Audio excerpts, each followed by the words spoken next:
ধারাপাতের উপস্থাপন পশ্চিমবঙ্গ সরকার একাদশের নতুন সিলেবাসের অন্তর্ভুক্ত। বঙ্কিমচন্দ্র চট্টোপাধ্যায় রচিত বিড়াল এই প্রবন্ধটি থেকে তার উপজীব্য বিষয় বা তার মূল বিষয়বস্তু বা মূল ভাব, প্রবন্ধটির মূল ভাব, এটি পশ্চিমবঙ্গ সরকার ক্লাস 11-এর ফার্স্ট সেমের পাঠ্য এবং প্রবন্ধটি বেশ বড় এবং বেশ ভালো প্রবন্ধ, অবশ্যই সাধু ভাষায় লেখা প্রবন্ধ। তাই তোমাদের আগে প্রবন্ধটার মানেটা ভালো করে বুঝে নিতে হবে, অর্থাৎ বঙ্কিমচন্দ্র এই বিড়াল প্রতীকী নামকরণটির মাধ্যমে কি বোঝাতে চেয়েছেন, প্রবন্ধটির মধ্যে আসলে তিনি সমাজের কাছে কি তুলে ধরতে চেয়েছেন সেটা বোঝানোর জন্যই আজকে এই প্রবন্ধটার একটা ছোট জিস্ট বা সামারি করে দিলাম। মানে বুঝতে তোমাদের সুবিধা হবে। প্রবন্ধটা পড়ে হয়তো অনেক জায়গায় অনেক শব্দের মানে তোমাদের বুঝতে একটু অসুবিধা হতে পারে, তাই অবশ্যই প্রবন্ধটা তোমরা রিডিং পড়বে, বারবার পড়বে, এবং এই জিস্টটা যদি একবার পড়ে নাও সামারিটা, তাহলে তোমাদের বুঝতে কোনো অসুবিধা হবে না আশা করতে পারি। তাই শুরু করলাম বঙ্কিমচন্দ্র চট্টোপাধ্যায় রচিত বিড়াল প্রবন্ধটির একটি সরলার্থ বা মর্মার্থ বা সহজবোধ্য একটা মানে। বিড়াল প্রবন্ধটি লিখেছেন ঋষি বঙ্কিমচন্দ্র চট্টোপাধ্যায়। প্রবন্ধটি কমলাকান্তের দপ্তরের অন্তর্গত। প্রবন্ধটি 1281 সালে চৈত্র সংখ্যায় বঙ্গদর্শন পত্রিকায় প্রকাশিত হয়। এটি কমলাকান্তের দপ্তর প্রবন্ধের ত্রয়োদশ অর্থাৎ 13 সংখ্যক রচনা। প্রবন্ধটি বঙ্কিমচন্দ্র শ্রী কমলাকান্ত চক্রবর্তী ছদ্মনামে লিখেছেন, অর্থাৎ নিজেই কমলাকান্ত চক্রবর্তী একটা চরিত্র। প্রবন্ধে দুটি শ্রেণীর মানুষ বা প্রতিনিধি রূপে দুটি চরিত্রকে তুলে ধরেছেন লেখক।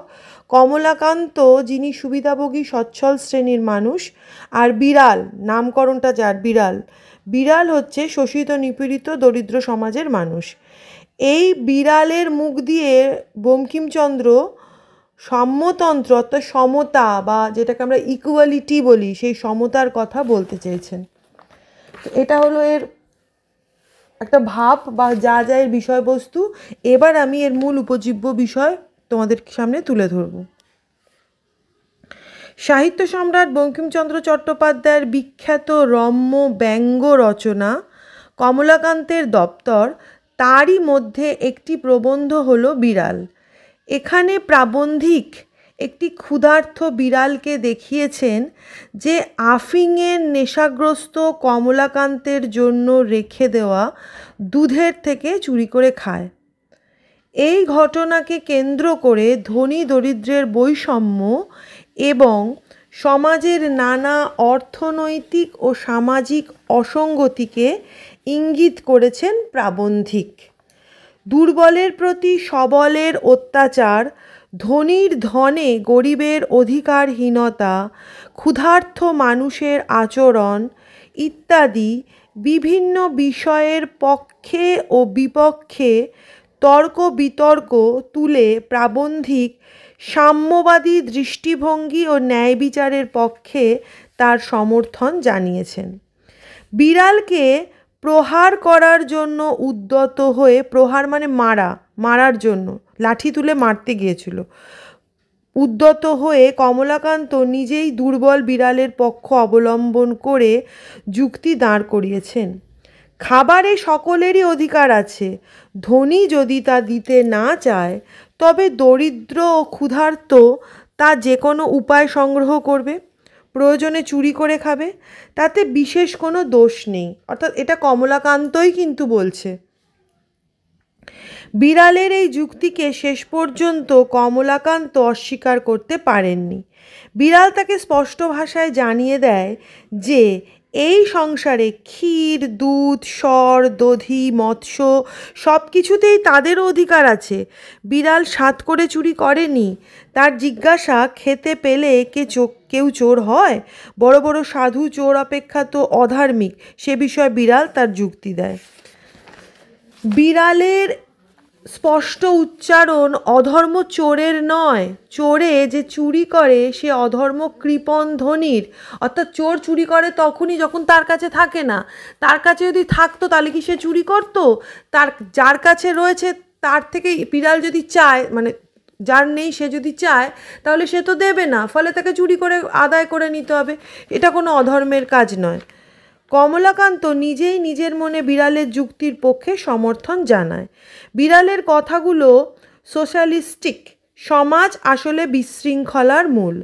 এইভাবেই আমাদের সমাজের প্রধান অন্তরায় মানে বাধা, দুই পক্ষের যুক্তিতর্কের মাধ্যমে তুলে ধরার প্রয়াস করেছেন বঙ্কিমচন্দ্র। আসলে প্রাবন্ধিক সমাজে নিম্ন শ্রেণীর দরিদ্রের ওপর উচ্চ শ্রেণীর অন্যায় অত্যাচারের বিষয়টিকে ব্যঙ্গের মাধ্যমে তুলে ধরেছেন তার প্রবন্ধ বিড়ালে।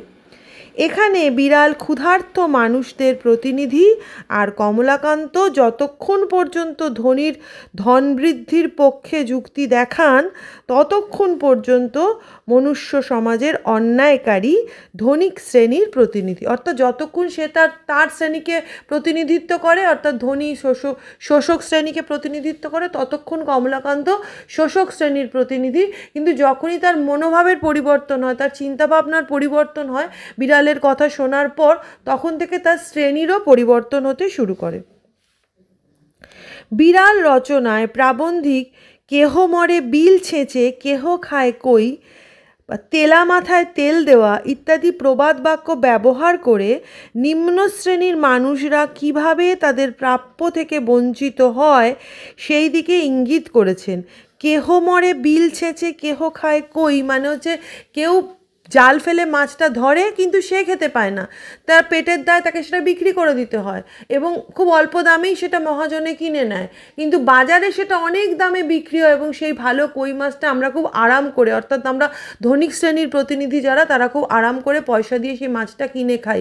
মাঝখান থেকে যে লোকটা কষ্ট করে সেই মাছটা ধরলো সে কিন্তু মাছটা খেতে পেল না। এটাই বোঝাতে চেয়েছেন প্রাবন্ধিক। মূলত সংসারে ধর্মের দোহাই দিয়ে অন্যায় প্রতিকারের বিধান দিয়ে মানুষের প্রকৃত কল্যাণ সম্ভব নয়। মানে এইভাবে মুখে বলে অন্যায় হচ্ছে, যার প্রতিকার দরকার, প্রতিবাদ করা দরকার, এই মুখে বলে কিন্তু কিছু হবে না। প্রতিবাদ ফিল্ডে নেমে করতে হবে, সংগ্রাম করতে হবে, বিপ্লব করতে হবে, লড়াই করতে হবে, তবেই কিছু পরিবর্তন সম্ভব। জগতের মানুষের কল্যাণ করতে হলে ধনী দরিদ্রের বৈষম্যের অবসান ঘটাতে হবে। বিড়াল প্রবন্ধে দুটি চরিত্র রয়েছে, আমরা আগেই জেনেছি, বিড়াল ও কমলাকান্ত। বিড়াল এই রম্য ব্যঙ্গ রচনার প্রধান ও প্রতীকী চরিত্র। বিড়াল তো কোনো মানুষ নয়, বিড়াল একটা প্রাণী যে কথা বলছে, বিড়াল তো কথা বলতে পারে না, সুতরাং প্রাবন্ধিক এখানে বিড়ালের জবানিতে এই নিম্ন শ্রেণীর শোষিত শ্রেণীর কথাগুলো তুলে ধরেছেন পাঠকদের সামনে। তাই বিড়াল একটা প্রতীকী চরিত্র। সমাজের নিম্নবিত্ত অসহায় বঞ্চিত ক্ষুধার্ত মানুষের প্রতিনিধি হিসাবে বিড়ালকে উপস্থাপন করা হয়েছে। এর কথা ও যুক্তিতে মান্যতা দিতে বাধ্য হয় ধনিক শ্রেণীর প্রতিনিধি কমলাকান্ত।